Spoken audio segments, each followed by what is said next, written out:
하나님의 말씀 마태복음 28장 18절에서 20절까지 함께 살펴보겠습니다. 마태복음 28장 18절에서 20절입니다.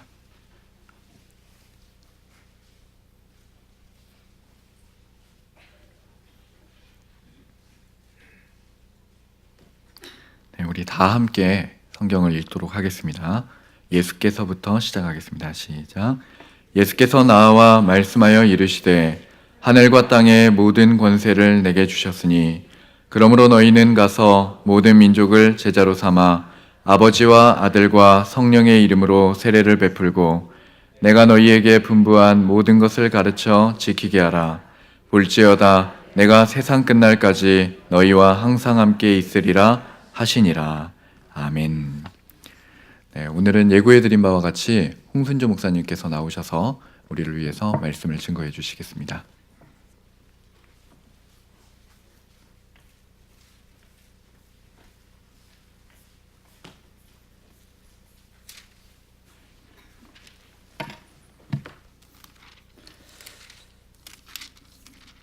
다 같이 기도하고 하나님 말씀 함께 보겠습니다.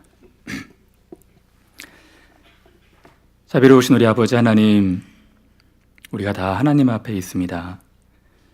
종에게 명하신 말씀을 듣고자 하여 우리가 다 하나님 앞에 모였습니다.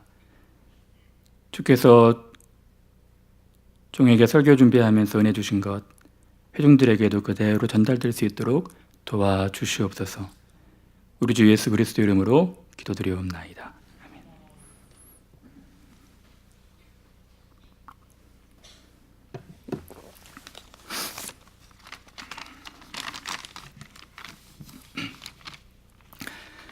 예수 그리스도께서는 지상에 계실 때 공생의 3년 사역을 감당하셨습니다. 3년 사역하시고 십자가에 달려 돌아가신 뒤에 부활하시고 승천하시기 직전에 제자들에게 다음과 같이 말씀하셨습니다. 하늘과 땅의 모든 권세를 내게 주셨으니 너희는 가서 모든 족속을 제자 삼아 아버지와 아들과 성령의 이름으로 세례를 베풀고 내가 너희에게 분부한 모든 것을 가르쳐 지키게 하라. 볼지어다 내가 항상 너희와 함께 있으리라. 예수님이 떠나가신 뒤에 제자들이 무엇을 해야 될지 말씀하신 예수님의 정확한 명령이었습니다. 예수님께서 하신 말씀의 핵심은 모든 민족을 제자 삼으라는 것이었습니다. 당대의 제자들에게도 오는 여러 세대의 교회들에게도 똑같은 명령을 하신 것입니다. 너희는 가서 모든 민족을 제자 삼아라. 사랑하는 여러분, 제자가 무엇일까요? 제자는 성경에서 마데테스라는 헬라어로 번역이 됩니다.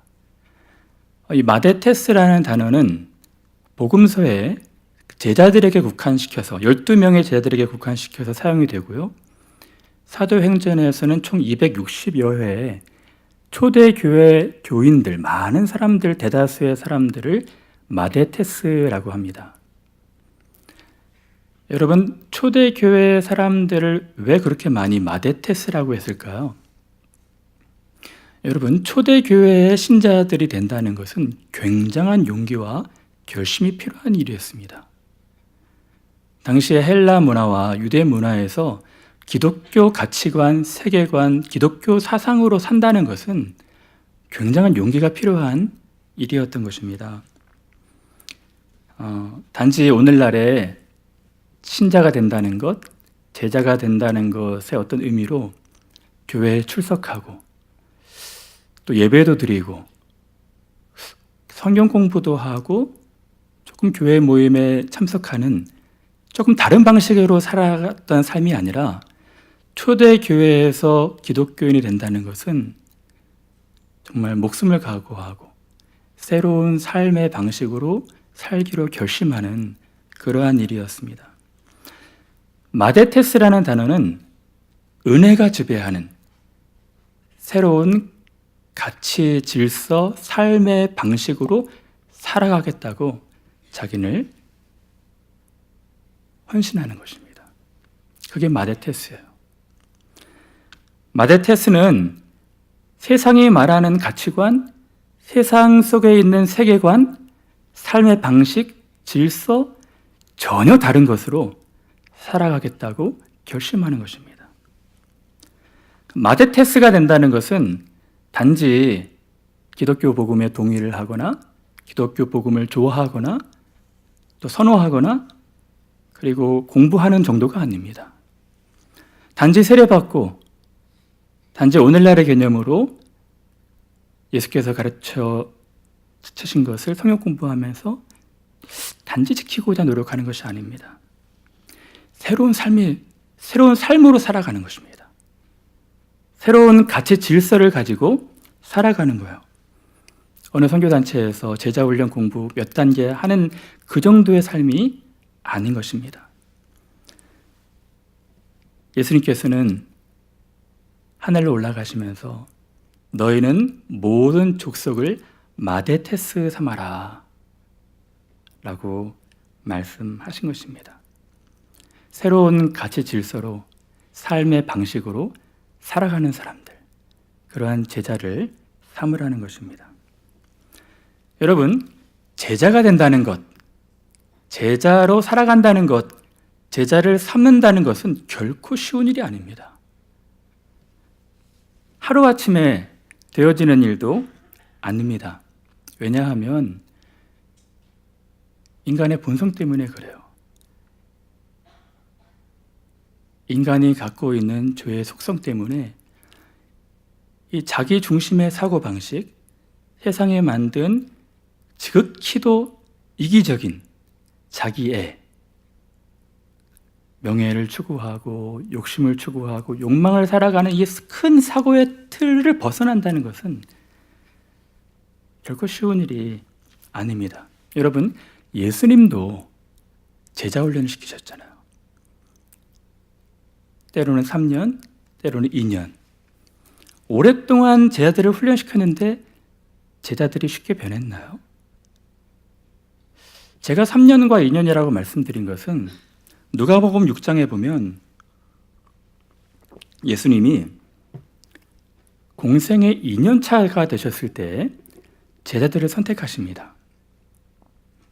그러니까 두 번째 유월절을 지키러 내려가셨다가 38년 된 병자 베데스다 연못에서 고치신 뒤에 안식일에 고치셨다는 것이 문제가 되어서 갈릴리로 다시 올라오시거든요. 그때 밤이 맞도록 기도하시고 제자들을 선택하세요. 12를 정하십니다. 그러면 왜 일반적으로 우리가 제자훈련 3년이라고 이해를 하고 있을까요? 사실은 예수님께서 일정의 몇 명을 5명이나 7명의 제자들은 일찍 부르셨어요. 세례 요한을 따랐던 제자들이 세례 요한이 보라 세상 죄를 지고 가는 하나님의 어린 양이다 하고 소개한 뒤에 베드로 형제들과 안드레 형제들, 나다나엘 몇 명의 사람들이 예수님을 쫓기 시작하거든요. 근데 제가 볼 때는 이분들이 풀타임으로 하신 것 같지는 않아요. 어찌됐건 간에 이제 3년 동안 따랐던 제자들도 있고 2년째 12사람을 밤이 맞도록 기도하시고 그들을 선택하시고 가르치셨던 것이죠. 그러나 그 사람들은 여전히 마데테스가 아니었어요. 자기의 생각, 자기의 삶의 체계, 가치 질서를 가지고 살았던 사람들입니다. 그래서 그들은 명예에 관심이 많았어요. 하루는 세베대의 아들의 어머니 미세스 세베대가 예수님을 찾아왔죠. 예수님, 당신의 나라에 들어가실 때 우리 아들을 한 편은 오른편에, 한 명은 왼편에 좀 세워주세요. 그렇게 청탁을 합니다. 어떤 본문에서는 또 본인들이 청탁을 요구를 했다고 하죠. 이것을 들은 또 제자들은 화가 나죠. 그래서 서로 누가 크냐 논쟁을 하게 됩니다. 이들은 명예에 관심이 있었던 사람들이에요. 세상에서 무엇을 얻고자 하여 구걸하고 바라보는 그런 가치 질서가 아직 남아 있었던 것입니다. 이 제자들을 보면 자주 싸웠어요. 갈등을 일으키고 서로 누가 크냐 논쟁하고, 예수님은 계속해서 십자가 사역을 가르치시는데 제자들의 관심과 생각은 다른 한켠에 있었던 것입니다. 한편으로 저는 왜 이렇게 제자들이 이렇게 싸울까? 왜 이렇게 다투기만 할까? 이해가 안 됐었는데 이 제자들의 그 그룹 구조를 보고 이해를 하게 됐어요. 여러분, 이 제자들의 직업군이 정확하게 무엇인지는 우리가 알 수 없겠지만 대부분 말씀하시는 것은 세 그룹으로 나뉘어지는데, 한 그룹은 어부 출신들이 줄을 이뤘죠. 또 한 그룹은 열심당원, 다시 말하면 로마의 정부에 무장 저항하거나 독립을 꾀하기 위해서 좀 운동했던 사람들. 그리고 또 한 그룹은 세리였습니다. 여러분, 이 세 그룹은 서로 일치와 조화를 이루기에 굉장히 어려운 조합이에요. 오늘 청년들 말로 케미가 이루어지지 않습니다. 왜 그럴까요? 당시에 이 독립운동을 했던 당원들에게는 이 세리가 너무 미운 사람들이었어요. 세리는 동족을 착취하고 혈세를 빨아먹는 경멸의 대상이었습니다. 당시에 로마 정부가 공식적으로 임명한 세금 징수원이 있다고 그래요. 이분들은 이제 토지세, 인두세를 걷고 정당한 방법으로 이제 물품세, 시장세, 또 이제 그 통행세, 이런 것들은 이제 로마 정부에서 유대인들을 임명해서 정하는 것보다 더 많이 수탈하고 늑증하는 사람들이었어요. 유대인들에게는 경멸의 대상이었습니다. 그래서 장녀보다 못한 사람으로 취급을 했거든요. 근데 그 사람을 아무런 회개의 조건 없이 예수님께서 세리, 제자로 부르신 거예요. 그래서 이 그룹 안으로 집어넣으셨습니다. 이 세리는 어부들도 싫어하는 사람이었어요. 어부들도 자기 일을 열심히 하는데 이 세리가 지나치게 수탈을 해가니까 아주 미운 사람들이었어요. 이 열심당원들이 봤을 때는 어부들도 미운 사람이었습니다. 독립을 위해서 함께 동역하고 일을 해야 되는데 자기만 살자고 자기 일에 몰두하는 사람들이었거든요. 이 일치와 조화를 이루기에 굉장히 어려운 구조였어요. 그래서 그들은 서로 갈등과 이 반목과 질시의 분위기에 있었던 것입니다. 사랑하는 여러분, 이런 제자들을 모으셨어요. 저 같으면 예수님께서 그렇게 짧게 사역하신다면 드림팀을 구성했을 것 같아요. 예력도 많고 지혜도 있고 문벌도 좋고 행정력도 있고 그리고 충성스럽고, 근데 이 모든 것에 자격 기준 미달되는 사람들이었습니다. 예력도 모자라서 또 가르쳐 달라고 하고 지혜도 없고 재능도 없고 그렇다고 충성스럽지도 않고, 예수께서 이들을 마데테스 삼으시고 싶어 하셨어요. 그리고 또 가르치고 또 가르치고 가르치셨습니다. 예수께서 말씀하셨습니다. 너희가 내 마데테스가 되려거든, 내 제자가 되려거든 두 가지를 해야 되는데, 하나는 자기를 부인해야 된다. 그리고 희생의 삶, 십자가의 삶을 살아야 한다. 말씀하셨죠. 그렇게 하지 않으면 능히 내 제자가 되지 못할 것이다. 자신을 사랑하는, 자신의 욕망으로 가득 찬 사람들에게 자기를 부인하라고 말씀하셨어요. 서로 높임받고 싶고 인정받고 싶은 사람들에게 희생하고 섬기라고 말씀하셨습니다. 잘 변하질 않아요. 사람들은 죄인이라 잘 변하지 않습니다.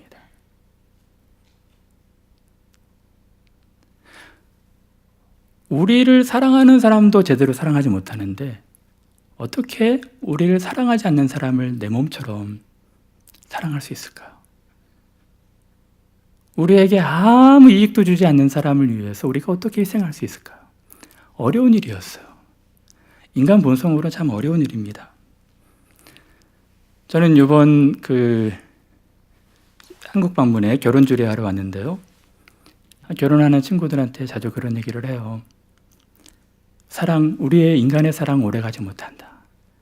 또 참고 인내하고 존중하고 살아가야 된다. 우리의 사랑은 계속 변하는 것 같아요. 하루는 어떤 아이가 엄마에게 물었습니다.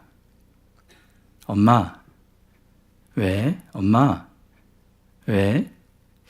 엄마, 결혼이 뭐야? 엄마가 생각하더니 얘기를 했어요. 결혼은 사랑하는 사람이 만나서 서로 존중하고 아껴주고 이해하고 또 돌봐주고 또 참고 기다리고 존경하며 살아가는 것이겠지. 결혼은 그런 것이란다 라고 얘기했어요. 아이가 곰곰이 생각하더니 엄마, 왜? 엄마, 왜? 엄마는 언제 결혼해?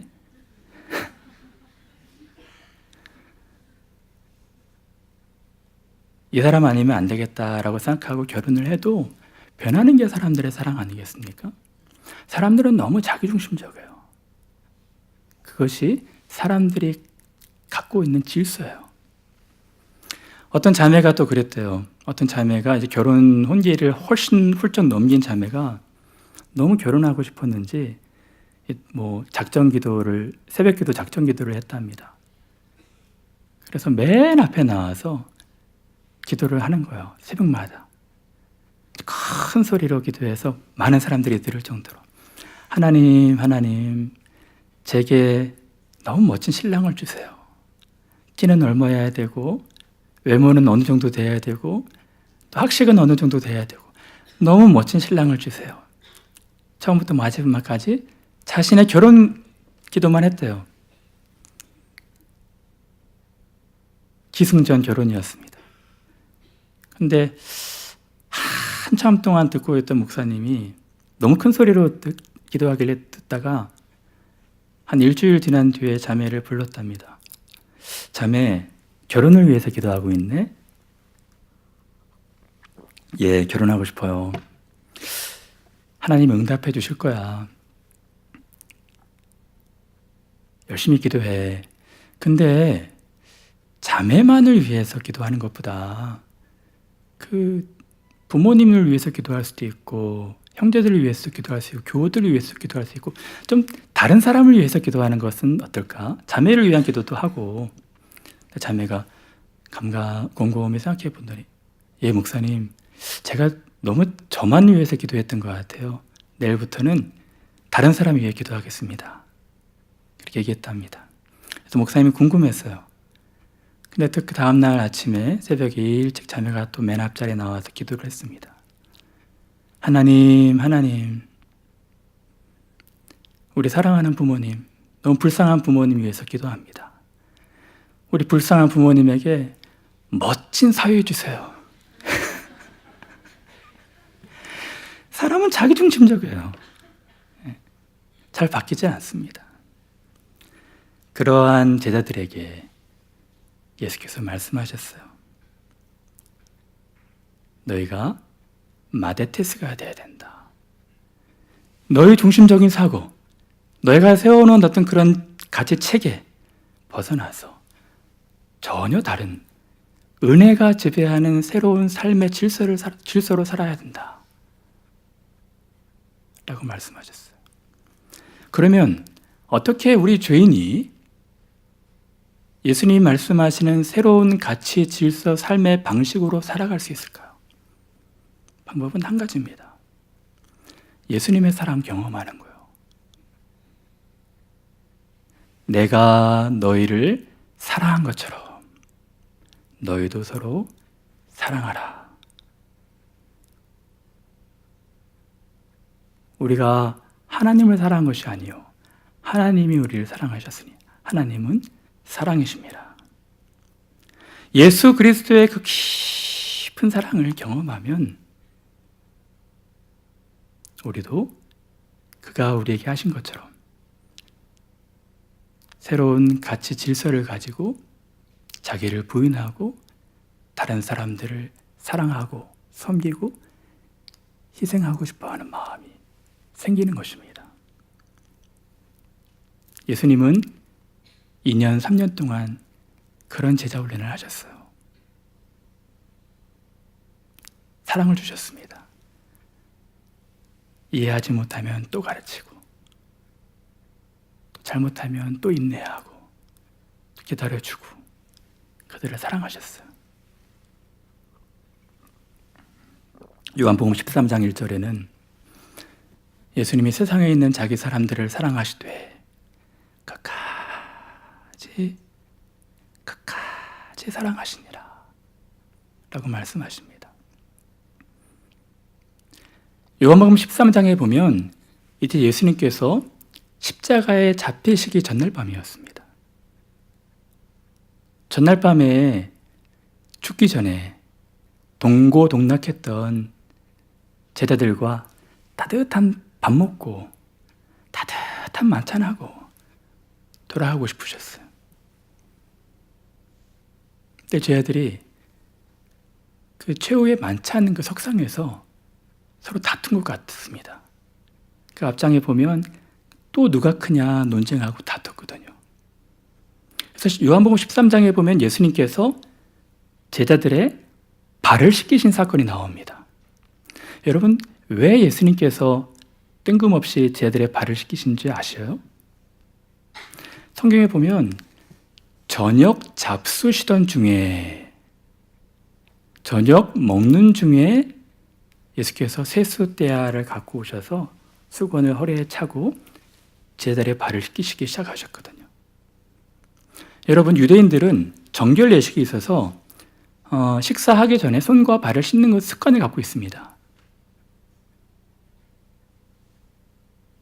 조금 부유한 사람들은 하인들을 시켜서 발 씻게 하고 손을 씻었겠죠. 근데 예수님은 부유하지 않았기 때문에 잘은 모르겠지만 이 제자들이 당번을 정해서 예수님 발 씻겨주기도 하고 또 서로를 씻기도 하고 본인이 또 씻기도 하고 그랬을 것 같아요. 근데 이 최후의 만찬 석상에서는 어찌된 일인지 이들이 서로 다투고 갈등해서 삐졌는지 예수님 발을 씻기지 않았던 거예요. 그래서 저녁 먹기 전에 원래 씻어야 되는데 저녁 잡수시던 중에 먹는 중에 허리에 수건을 차시고 세숫대야를 가지고 와서 발을 씻기셨거든요. 베드로가 깜짝 놀랐습니다. 우리가 선생님 발을 씻겨야 되는데 선생님이 우리의 발을 씻기십니까? 그때 예수께서 말씀하셨어요. 내가 너희들에게 행한 것처럼 너희도 서로 하라. 내가 너희를 사랑한 것처럼 너희도 서로 사랑하는 사람들이 되라. 예수님은 한없이 끝까지 그들을 사랑하셨어요. 내가 섬김을 받으러 온 것이 아니라 섬기러 왔다. 도리어 내 목숨을 많은 사람들의 대속물로 줄여왔다. 내가 섬김 받으려 생각하지 말아라. 대접받고 싶은 대로 다른 사람을 대접하라. 너희가 서로 사랑하면 너희가 내 마데테스인 줄을 사람들이 알리라. 예수님은 은혜가 지배하는, 사랑과 섬김과 희생이 지배하는 새로운 가치의 질서로 들어오는 마데테스 삼으시고 싶으신 거예요. 싶어 하셨던 것입니다. 너희 안에 이 마음을 품으라. 곧 그리스도 예수의 마음이니. 그는 근본 하나님과 본체시나 하나님과 동등됨을 취할 것을 여기지 아니하시고 자기를 비워 종의 형체를 입으셨다. 너희 안에 이 마음을 품으라. 그 마음 품는 사람들이 새로운 가치 질서 가운데 삶의 방식으로 살아가는 진정한 마데테스인 것입니다. 예수님의 사랑을 깊이 경험해야 돼요. 근데 제 아들은 어떻게 했습니까? 예수님이 그렇게 하시고 이제 십자가에 달려 돌아가셨어요. 예외 없이 제 아들은 자기 목숨 부지하기 위해서 도망갔습니다. 선생님 버리고 다 떠났어요.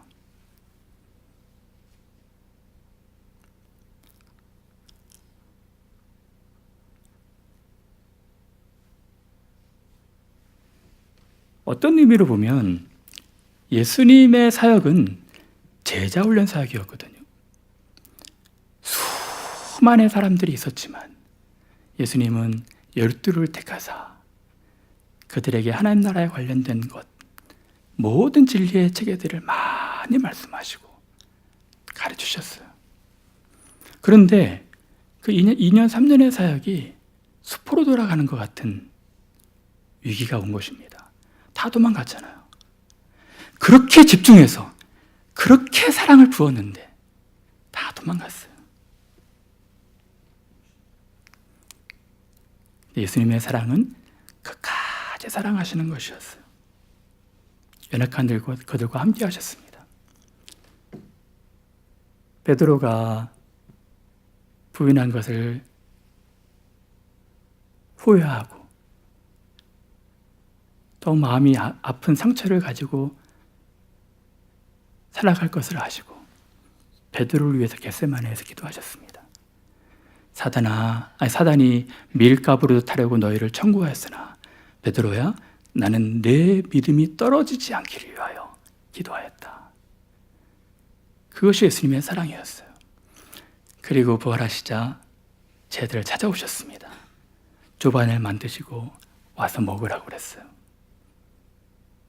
나 사랑하니 그러면 됐다. 한없이 사랑을 베풀어 주셨어요. 여러분, 이 예수님의 사랑을 깊이 십자가 죽음, 부활하신 뒤에 자기를 찾아오신 그 용서의 사랑을 경험한 베드로가 달라졌어요. 여러분, 복음서 끝에 베드로의 모습과 사도행전 초반의 베드로의 모습은 너무 다릅니다. 확연하게 달라요. 용서를 경험한 뒤 성령의 부어주심으로 이제 영적 거인이 되어버렸어요. 이 복음서에서 자충우돌하고 늘 못난 짓 하다가 십자가에 달려 돌아가실 때에는 계집종의 앞에서도 소심해서 겁나서 예수님 부인했던 그 베드로가 사도행전에서는 사내들인 공회원들, 그 수십 명이 앉아있는 자리에서 다 함대하게 전혀 다른 모습으로 주를 전합니다. 그리고 이 일에 더뎌서 예수님한테 또 가르쳐 주세요. 또 가르쳐 주세요. 또 가르쳐 주셔도 이해를 못했던 베드로가 사도행전에서는 시편을 해석해요. 요엘서를 해석합니다. 아주 탁월한 영적 거인이 된 거예요. 그리고 늘 누가 크냐 논쟁하고 싸우기 좋아했던 이 베드로가 사도행전에서는 경쟁 상대였던 요한과 단짝이 돼서 구시 기도 시간에 기도하러 올라갑니다.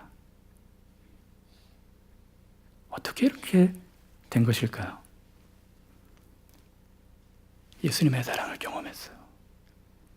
그 놀라운 용서의 사랑. 성령을 부어주시는 그 아름다운 사랑을 경험한 뒤로 그는 비로소 진정한 마데테스가 되었던 것입니다. 사랑하는 여러분, 성경 공부도 너무 중요하고 우리가 봉사와 헌신하는 것도 너무너무 중요합니다. 근데 인격적으로 예수님의 그 깊은 사랑에 잠겨서 그 사랑에 함몰되어서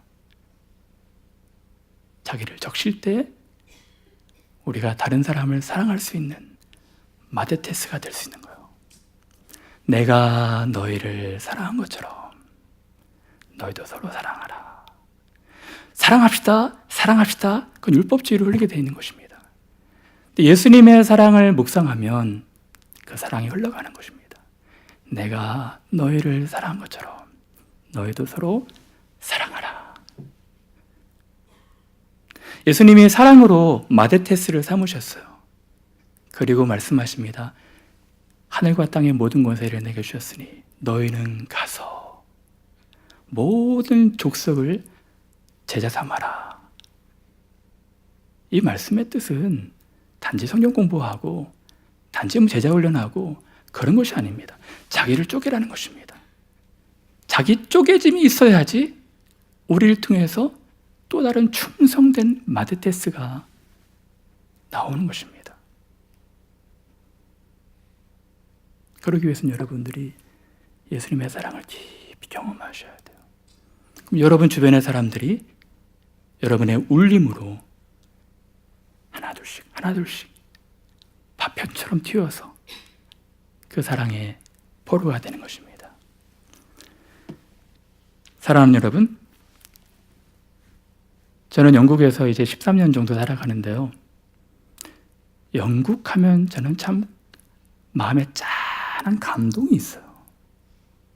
왜 그런지 아십니까? 영국하고 우리 한국하고 이 선교 관련돼서 깊은 연관성이 있는 거 아시죠? 최초의 선교사로 우리 대동강변에 왔다가 1866년에 참변을 당한 사람이 영국 사람이었습니다. 그리고 우리가 지금 읽고 있는 성경 최초로 조선말로 성경을 번역해 준 사람이 영국 사람이에요. 여러분, 제가 그래서 잠시 이분들을 소개할까 합니다. 최초로 그 조선 땅에 그 마음을 품고 온 분이 웨일즈, 브리스톨 그 근접 지방의 하노버라는 지역의 토마스 선교사님입니다. 토마스 선교사님은 어렸을 때부터 특출한 재능을 가졌던 영재였어요. 그래서 14살 때 그 어린 나이에 옥스포드 의과대학 장학생으로 선발됩니다. 언어도 탁월한 친구였어요. 근데 옥스포드 의과대학에서 이 사람 참 대단하다 해서 선발했는데 알고 보니까 나이가 너무 어려요. 14살밖에 안 됐어요. 그래서 일정 연령이 될 때까지 조금 더 기다릴 테니까 나중에 좀 연령을 차서 와라 하고 좀 학교에서 그렇게 제안을 했어요. 근데 기다리는 동안에 토마스 선교사님이 아버지가 목사님이셨거든요. 아버지의 깊은 영향을 받아서 본인도 목회자가 되고 싶어요. 그래서 런던 신학교에 입학합니다. 런던 신학교에서 공부를 하다가 나중에는 선교사가 되기로 결심하고 24살 때 아버지가 목회하시는 그 하노버 교회, 한 50명 남짓 보이는 조그만 교회입니다. 그 교회에서 중국 선교사로 파송이 돼요. 중국 선교사로 처음에 파송이 되는데 중국에 갔다가 아내가 풍토병에 걸려서 이제 젊은 나이에 아내가 죽습니다. 그리고 이제 선교 관계 책임자와 좀 갈등이 빚어가지고 선교사직을 사임해요. 그럼에도 불구하고 이제 본국으로 돌아오지 않고 중국의 상해에 남아 있어서 거기서 통역을 합니다. 통역을 하다가 조선 땅을 알게 된 거예요. 그래서 자기는 이 뼈를 조선에 묻겠다. 예전에는 이 세상이 만들어 놓은 가치관, 세계관, 세상의 가치 질서에 있다가 예수님의 깊은 사랑을 경험한 뒤에 이제 은혜가 지배하는 새로운 가치 질서로 자기의 목적과 방향을 정한 뒤에 이름도 알지 못하는 1800년도 중후반에 조선 땅에 가서 복음 전하겠다고 이 제너럴 셔먼을 타고 온 거예요. 왔는데 당시에 흥성군 세국 정책 때문에 서양 선교사들을 다 죽이는 그런 참변이 있었거든요. 그래서 도마 선교사님이 우리나라 땅도 밟지 못하고 그 대동강 주변에서 그 순교를 하시죠. 근데 순교를 당하실 때 이 병졸이 목을 자르거든요. 목이 잘리기 전에 기도를 했다고 그래요. 병졸이 알아듣지 못하는 언어지만 계속 기도하다가 젊은이 이 성경 좀 읽어보십시오 하고 성경을 전했답니다. 그리고 갖고 온 성경을 이렇게 대동강변에 다 뿌렸대요. 한 20여 권을. 그리고 돌아가신 거예요. 여러분, 이 정말 장래 전도 유망한 탁월한 어떤 재능이 있는 이 사람을 하나님께서 왜 이렇게 일찍 데려가셨을까? 그가 한 일이라고는 고작 그 죽을 때 병졸 한 명한테 성경 권하고 그리고 성경 뿌린 일밖에 없거든요. 정말 무의미해 보이는 죽음 아니었겠습니까? 근데 하나님이 일하셨어요. 여러분, 성경이 확 뿌려지니까 최치량이라는 12살 어린아이가 이 성경을 몇 권, 3권 정도 주워왔어요. 근데 당시에 성경은 소지를 해도 금서라서 그 처벌을 받거든요. 그런데 성경을 주워와서 종이질도 좋고 인쇄도 잘 된 것 같아서 여간업을 하는 그 박영식이라는 사람에게 이 성경을 건네줍니다. 근데 박영식도 버리자니 태우자니 너무 아까워서 이 성경을 북북 찢어가지고 천장하고 바닥에 도배를 해요. 도배지로 사용을 합니다. 여러분, 어떤 일인지 아십니까? 이 도배지로 다 이렇게 천장 바닥에 도배했는데 이상하게 그 중국어 성경에 눈이 가더래요. 박영식 씨가. 그래서 우연히 이렇게 글을 읽다가 한 번 죽는 것은 그 사람에게 정하신 바요. 그 이후에는 심판이 있을 것이다. 그게 꽂혀가지고 계속 읽기 시작한 거예요. 읽다가 회심을 했습니다. 박영식 이분이. 그래서 나중에 본인의 여관을 그 널다리골 교회, 장도연 교회의 전신인 널다리골 교회로 만들거든요. 이 최치량이라는 사람도 어린아이도 이제 거기 도배한 것들을 읽다가 또 회심을 해요. 그래서 우리나라 최초 목사 7명 중에 한 분이 됩니다.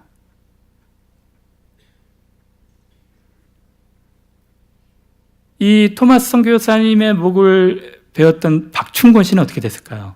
이름이 박충권 씨거든요. 이 사람도 내가 죽이기는 하였지만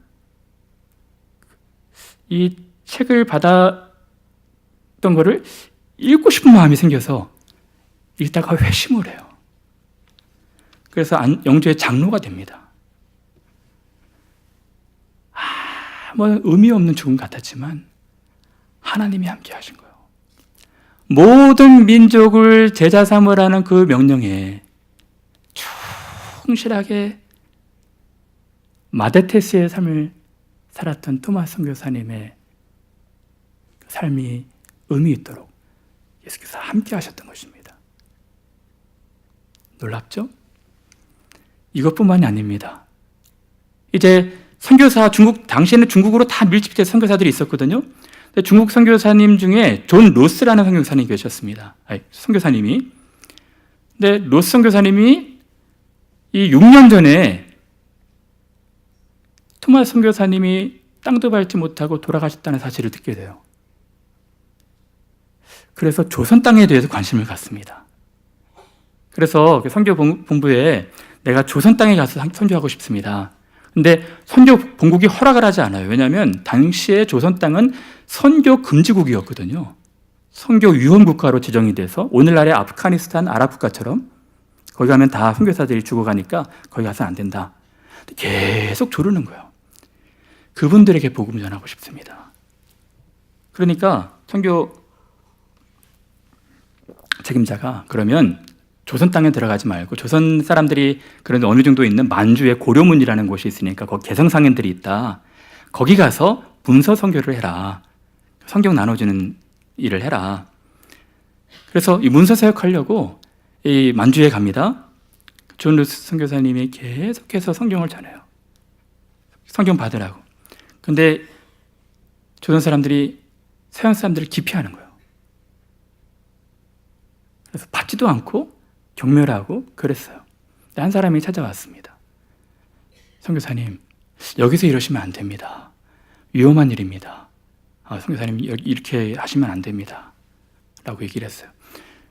근데 그래도 이 마가복음 한 권만 좀 받아보십시오.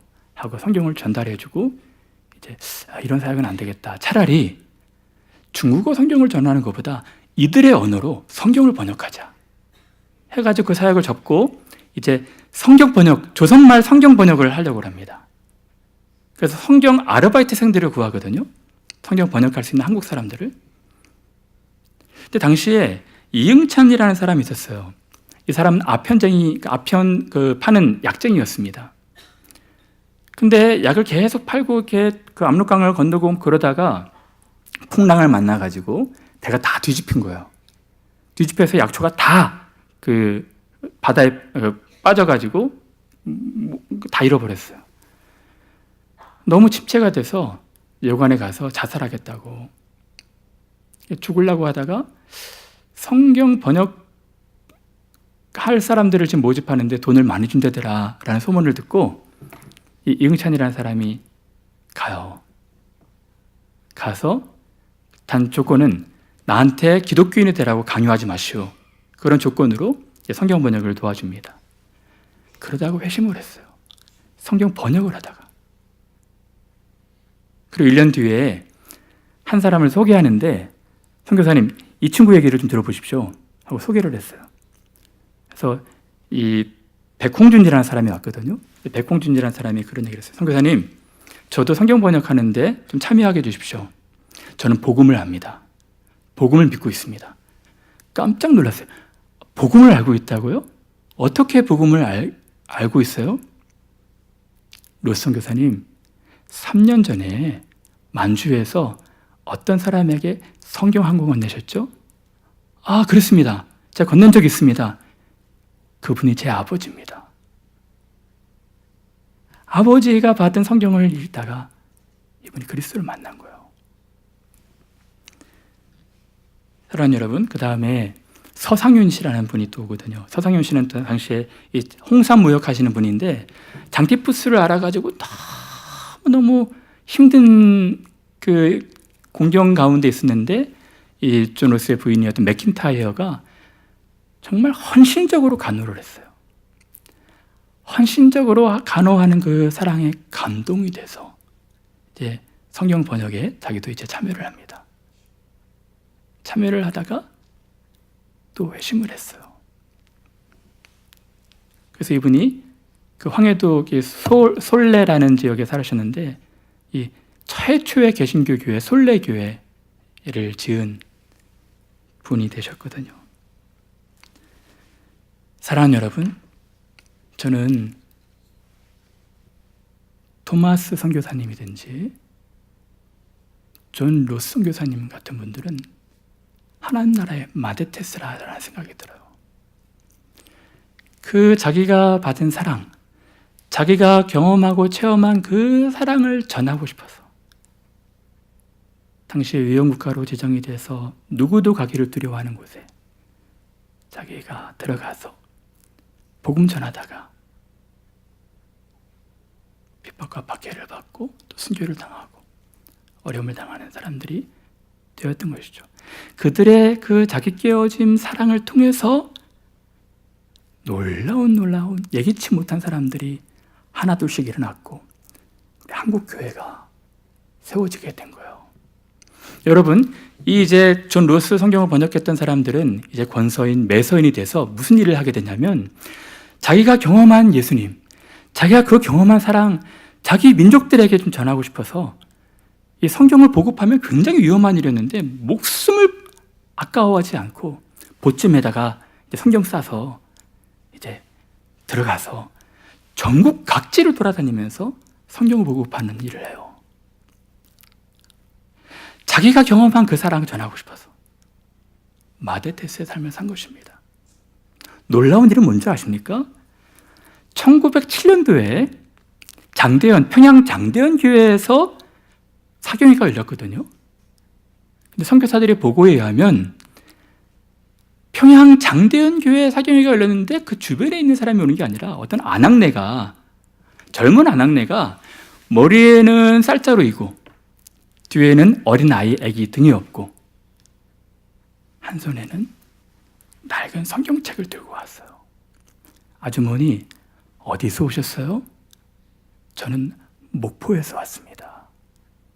평양에서 집회가 있다는 소식을 듣고 목포에서 며칠 길을 마다하고 걸어온 곳입니다. 낡은 성경 들고. 저는 부산에서 왔습니다. 저는 좀 마산에서 왔습니다. 여러 사람들이 성경 들고 모인 거예요. 그들이 뿌린 씨앗들이 수많은 마데테스를 만든 것입니다. 그 선교사들이 나중에 본국에 보고를 하는데 이렇게 보고가 돼 있대요. 이 조선 백성은 너무 이상한 백성들입니다. 이 사람들은 너무 성경을 사랑합니다. 성경을 더 번역해달라는 crying need, 울부짖는 욕구가 있습니다. 그렇게 보고를 했답니다. 그래서 우리 나라 조선 별명이 성경 기독교인이었어요. 저는 이것은 토마스와 존 루스의 그 마데테스의 삶의 흔적이라 생각이 들어요. 충성된 사람들이 또 충성된 사람들을 낳고 그 사랑 경험한 사람들이 또 그 사랑 경험한 사람들을 낳게 되는 것입니다. 사랑하는 여러분, 제가 있는 그 영국은 한때는 성경 밖에 살았던 가장 성경적이었던 성경적인 사람이라 칭함을 듣는 청교도들이 살았던 나라입니다. 한때는 요한 웨슬리 조지 휘필드가 이 복음 가지고 저녁을 말 타고 돌아다니면서 위대한 영적 각성 운동을 일으켰던 나라입니다. 선교학적으로도 근대 선교의 아버지 윌리엄 캐리의 고장이고 아프리카 선교의 아버지 데이빗 리빙스턴의 고장이고 중국 선교의 아버지 허드슨 테일러의 고장입니다. 정말 하나님이 은혜 주실 때 그 사랑이 막 넘쳐 흘러서 전 세계를 향하여 은혜가 지배하는 새로운 가치 질서에 자기를 투신해서 야성 있게 살았던 사람들의 나라입니다. 근데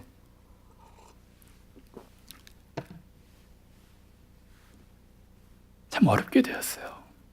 제가 지난번에 여러분들에게 말씀드렸던 것처럼 참 어려운 상황이 됐습니다. 2008년도에 영국교회 통계를 보니까 30년간 9,000개 교회가 문을 닫았답니다. 100명 중 3명이 기독교인이고요. 더 안타까운 것은 1,000명의 청소년 중 3명이 기독교인입니다. 25세 미만의 인구에서는 모슬림이 기독교 인구보다 더 많아요. 40%의 교회가 주일학교가 없어요. 주일학교를 창시한 나라인데, 그리고 평균 교인의 나이가 63세랍니다.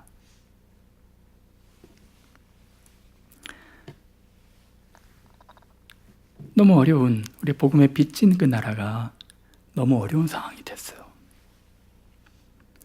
근데 여러분, 희망적인 것은요, 2008년도 통계거든요. 제가 최근에 2016년도에 통계를 가져보니까 최근에 또 계속 얘기되는 것은 영국이 지금 바뀌고 있어요. 어찌된 일인지 그 영국에 지금 전도의 붐이 일어나고 있고요. 제가 사는 곳도 그 캠브리지에 제가 지나가는데 어떤 한 6-7명의 그룹이 노방에서 전도를 하더라고요. 예수님 믿으십시오. 예수님이 유일하게 여러분들에게 복음이 여러분들의 희망입니다. 담대하게 전하더라고요. 그래서 저도 우리 교인들과 같이 참여해서 같이 복음도 전하고 그랬는데, 이제 런던에 그런 노방전도하는 팀들이 굉장히 많아졌어요. 감사한 것은 어드밴스 2020이라고 해서 성공회 복음주의 연맹 120명의 지도자들이 모여서 우리 이제 교파를 초월해서 전도하자, 가가호 또 길거리에서 전도하자라는 최근에 어떤 그 120명의 리더들의 결의가 있었습니다. 그래서 지금 청년의 그 기독교 인구가 늘고 있고요. 청소년들도 굉장히 38% 늘었답니다. 최근에.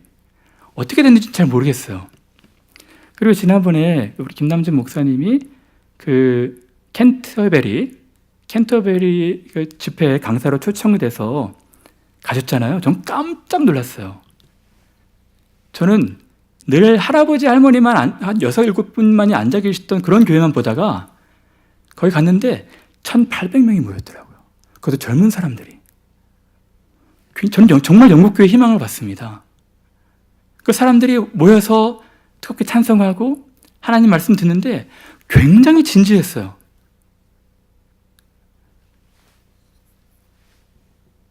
어떻게 이런 일들이 일어난 것일까? 저는 이 복음에 비친 여러 한국교회 성도들이 또 여러 나라의 사람들이 예수님 명령이었던 너희는 가서 모든 민족을 제자 삼으라. 그러니까 지평이 열려서 우리만 바라보는 것이 아니라 우리에게 복음을 나눠줬던, 그래서 조선 땅에 자기 뼈를 묻겠다고 왔던 그 사람들에 대해서 이렇게 계속 기도하고 또 기도하고 이것이 계속 확장이 됐던 것 같아요. 하나님께서 일하신 것 같아요. 그 중에 여러분들의 교회도 저는 너무 감사한 마음이 있습니다. 오래전부터 여러분들이 유럽과 영국의 선교를 위해서 기도하고 있었잖아요. 하나님이 들으시는 거예요. 하나님이 일하시는 것 같아요. 어떤 분들은 아직 좀 섣불리 판단하기 이르다 하지만 저는 굉장히 희망이 보여요. 사랑하는 여러분, 예수께서 여러분들에게 부탁하셨습니다. 하늘과 땅의 모든 권세를 내게 주셨으니 너희는 가서 모든 민족을 제자 삼으라. 아버지와 아들과 성령의 이름으로 세례를 주고 내가 너에게 분부한 모든 것을 가르쳐 지키게 하라. 보라, 볼지어다 내가 너희와 항상 함께 있을지어다. 여러분, 토마스 선교사님이, 존 루스 선교사님이 그 말씀 믿었던 것 같아요. 내가 항상 너희와 함께 있을 것이다. 무의미한 죽음이 아니다. 그냥 숲으로 돌아가는 것이 아니다. 내가 일할 것이다. 하나님이 하시는 거예요. 그래서 저는 그런 마데테스들이 우리 교회, 한국교회에 더 많이 일어난다면 희망이 있다고 봐요. 여러분, 진짜 영국 사람들은요, 한 번도 부흥을 경험하지 못한 세대들이 좀 살아가는 거예요. 그러니까 할아버지 할머니한테 물어보니까 할아버지 할머니들이 태어날 때부터 한 번도 부흥을 경험하지 못했어요. 태어날 때부터 지금까지 교회가 계속 쇠락해가는 것만 보니까 희망이 없어요. 그러다가 이제 다민족 교회들이 오고 또 이 복음에 비친 사람들이 와서 기도하고 또 돕고 또 영국을 사랑하는 마음으로 또 마데테스에 사람들 사니까 이분들이 도전을 받는 것 같아요.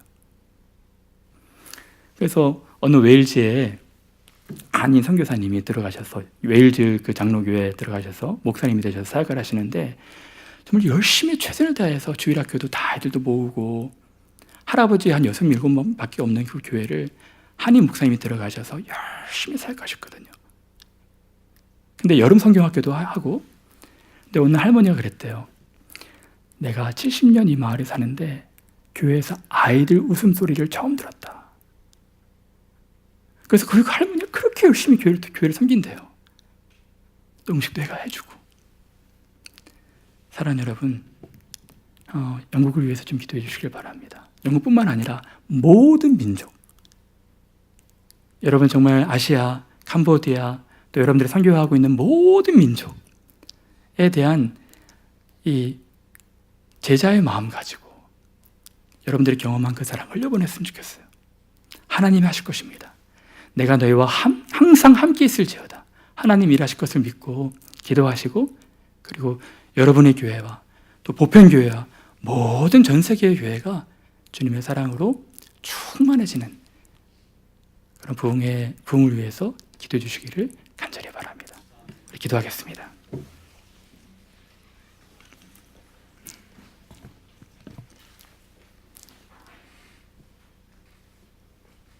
거룩하시고 자비로우신 우리 아버지 하나님, 우리같이 미련하고 보잘것없고 지극히 평범한 사람들 사랑하셔서 제자 삼아주시니 진심으로 감사합니다. 우리를 주의 나라의 제자로 부르셨사오니 주께서 우리를 사랑한 것처럼 우리도 주변의 사람들, 모든 민족을 사랑하는 제자가 되게 하여 주시옵소서. 우리 주 예수 그리스도 이름으로 기도드리옵나이다. 아멘.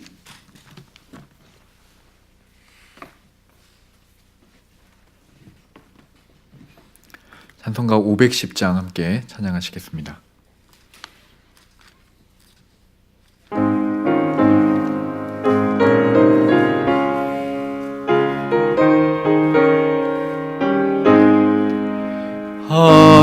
하나님의 진리 등대 길이 빛나니 우리들도 등대되어 주의 사랑 비추세.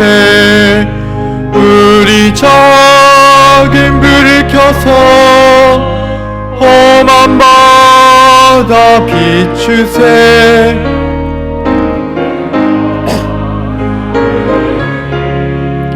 건져내어 살리세.